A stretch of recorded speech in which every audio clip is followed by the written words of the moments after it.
Bukunya Abul A'la Al-Ma'arri ini adalah buku Risalatul Ghufran namanya. Ini buku yang dihindari oleh para pemeluk agama karena dia membuktikan secara runut dan rinci bahwa Muhammad itu pembohong. Al-Quran itu adalah hasil karangan orang yang sangat fantasi dan fiktif. Tuhan itu nggak ada. Tuhan itu hanya ciptaan manusia sebagai alat penakut. Saya hari ini meskipun saya Islam, saya baca semua buku-buku tentang orang yang menganggap bahwa pemahaman saya ini kafir, pemahaman saya baca juga. Saya anti teror, saya baca buku-bukunya teror. Idarat At-Tawahhus saya baca. Al-Wala Wal Baroknya ada namanya Muhammad Said Al-Qahtani saya baca. Jadi buku-buku yang bertentangan dengan cara berpikir saya pun saya baca.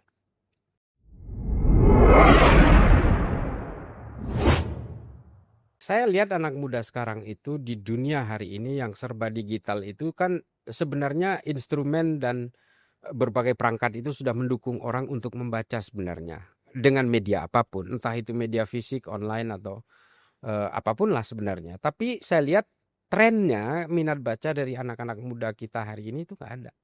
Masih nggak ada. Saya pesimis. Karena apa? Anak muda kita hari ini betul-betul tidak ada satu gerakan budaya yang menuntun anak muda kita hari ini untuk condong kepada minat baca. Saya tidak melihat itu. Baik itu kebijakan pemerintah atau juga semacam post kultur saya bilang secara geopolitik kultur global hari ini tidak mendukung anak muda untuk membaca. Termasuk juga kebijakan pemerintah. Saya tidak tahu ya seperti apa, tapi tiba-tiba saya merasakan saya dulu itu begini, Mbak Andin. Jadi baca itu buat saya sudah merupakan kebutuhan sampai hari ini. Ya. Saya itu 1000 halaman minimal. Itu bukan target, tapi karena memang saya merasa butuh, sama seperti orang ingin makan 3 kali sehari gitu. 1000 halaman per bulan. Artinya saya itu rata average 250 halaman per minggu. Berarti dua buku ada? Ya tergantung bukunya juga. Bisa jadi itu hanya 1 buku gitu.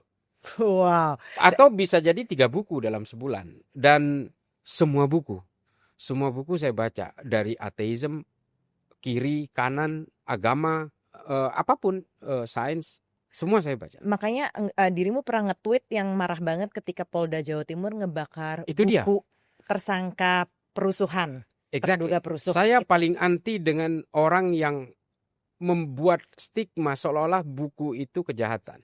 Karena gini, ya kata Heinrich Heine ya, membakar buku itu membakar manusia. Dan ketika ada gerakan politik ingin memusnahkan satu bangsa, dia musnahkan dulu perpustakaannya. Yeah. Itu terjadi di Grozny, terjadi di perang Chechnya Serbia, dan juga terjadi ketika Islam ditaklukkan di Baghdad. Yang dibunuh pertama kali bukan pemimpinnya, tapi yang dibunuh pertama kali itu adalah perpustakaan, namanya Baitul Hikmah. Dan itu terjadi. Jadi kalau ada satu penindakan hukum dengan memberangus buku, dan dengan buku itu kemudian dijadikan alat bukti utama dianggap sebagai alat bukti dari akselerasi kejahatan, saya nggak setuju. Walaupun ini bukunya buku Third Reich itu misalnya. Exactly, saya benar-benar saya tidak setuju itu. Karena bukan bukunya yang bisa menjadikan itu sebagai alat kejahatan. Itu karena otak manusianya yang salah menerjemahkan. Jadi orang membunuh dengan pisau karena dia meniru Ted Bundy. Dia punya buku tentang sejarahnya Ted Bundy. Itu bukan salah bukunya sebenarnya. Either dia kesalahan si pelakunya atau dia salahnya Ted Bundy gitu. Buku itu sendiri adalah satu ruang tersendiri yang ingin menyalurkan tentang ilmu pengetahuan. Kita semua punya pikiran yang sama tentang buku itu. Jadi jangan sampai buku itu kemudian dijadikan alasan sebagai alat dari akselerasi kejahatan. Karena apa? Pada akhirnya orang akan menghindar dari buku. Dan orang hanya akan membaca buku yang sesuai dengan keinginan kolektif. Yeah. Tidak ada daya dobrak intelektual yang kemudian yang memicu orang untuk berkeinginan untuk membaca buku meskipun buku itu tidak sesuai dengan keinginan kolektifnya. Saya hari ini meskipun saya Islam, saya baca semua buku-buku tentang orang yang menganggap bahwa pemahaman saya ini kafir, pemahaman saya baca juga.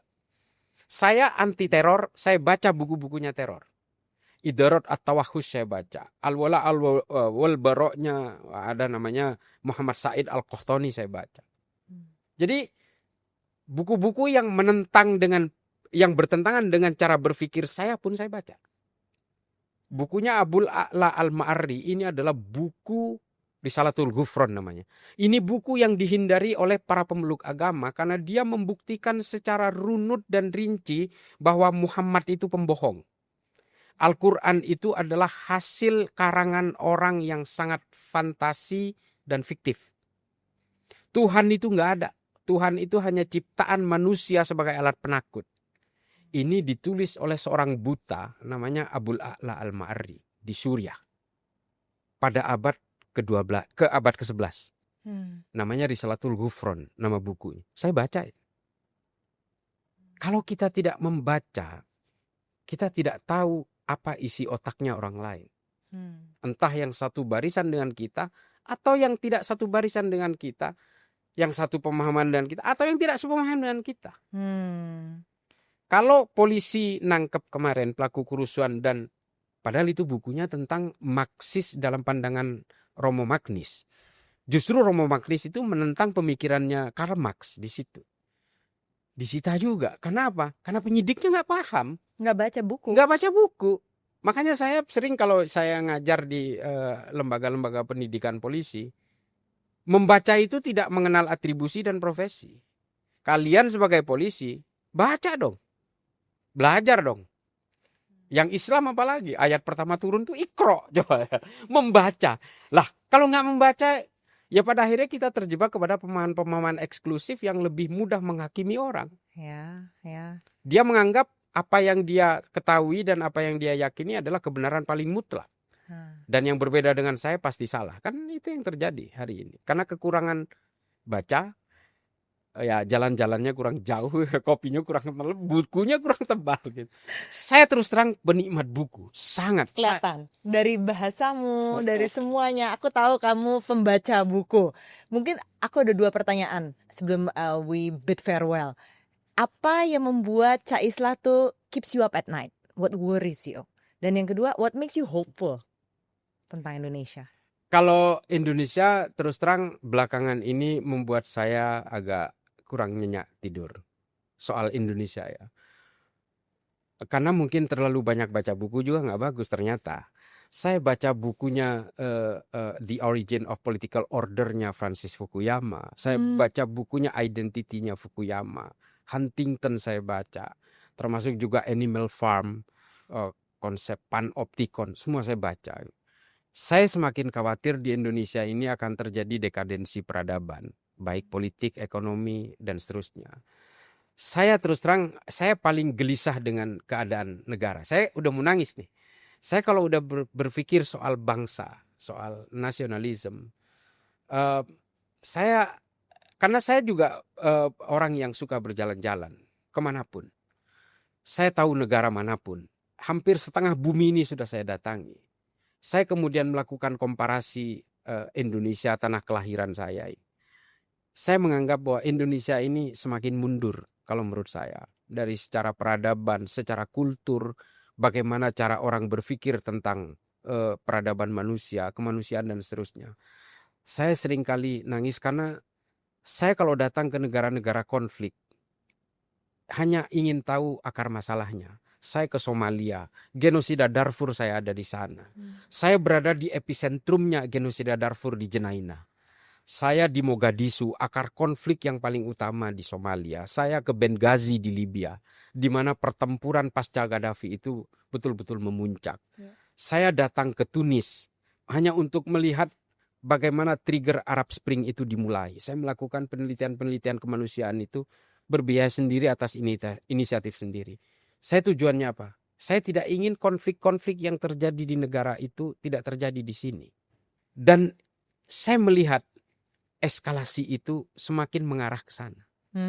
Saya menganggap begini, Mbak Andin. Saya selalu berpikir dan memadukan dengan buku-buku yang saya baca itu. Sehingga apa? Fear factor-nya hadir. kalau Indonesia ini mungkin nggak bisa seperti Mogadishu. Saya kemudian berpikir mungkin saja. Hmm.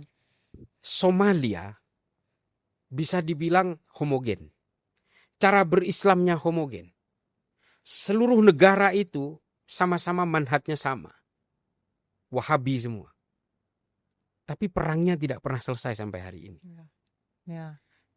Artinya homogen ternyata tidak bisa menjamin bahwa konflik itu tidak terjadi. Ya. Bisa saja terjadi. Apalagi yang heterogen. Kalau yang bikin dirimu hopeful apa? Ini yang membuat saya masih berharap itu dari masyarakat sipil. Ternyata masih ada teman-teman yang berani menyuarakan itu.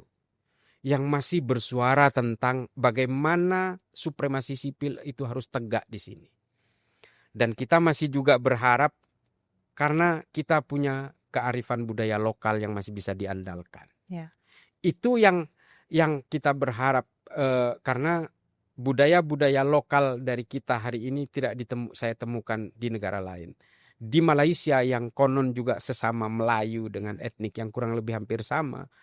Saya sering tinggal di sana. Dalam sebulan setidaknya saya 10 hari tinggal di sana. Ada tempat tinggal juga di sana dan anak saya sekolah di sana. Saya mengatakan bahwa bahkan Malaysia pun berbeda budayanya dengan kita. Sangat berbeda. Bagaimana jejaring sosialnya, bagaimana membangun kerekatan sosial dan segala macam. Itu kita masih punya social capital itu. Ya. Itu yang membuat saya masih hopeful. Ya. Kita kalau memang nanti, ini mohon maaf, kalau memang nanti kita itu tidak punya orientasi politik terhadap siapapun yang terpilih hari ini, kita harus mendukung siapapun presidennya hari ini. Ya. Saya dulu pendukung Ganjar Mahfud. Ketika negara ini menetapkan Pak Prabowo sebagai presiden, maka kita harus mendukung Pak Prabowo. Ya. Ya. Jangankan hanya kita, sampai kalau perlu ternak-ternak kita, ayam kita, sapi kita harus dukung. Kita harus dukung pemerintah ini untuk kebaikan bersama. Kalau kita hari ini menyuarakan hal-hal yang negatif saja dan melakukan serangan secara tekstual, baik secara verbal dan sebagainya kepada presiden hari ini, ya kita akan tumbang bersama, kita akan terbakar bersama. Kalau aku hopeful ngelihat orang-orang kayak Ca yang menyuarakan pikirannya, persepsinya yang mudah-mudahan berdampak buat teman-teman yang menonton. So thank you so much. Tetap berpikir waras, rasionalitas berpikir. Beragama itu dogma, tapi tetap dogma itu ada akli, ada akalnya. Itu pesan saya.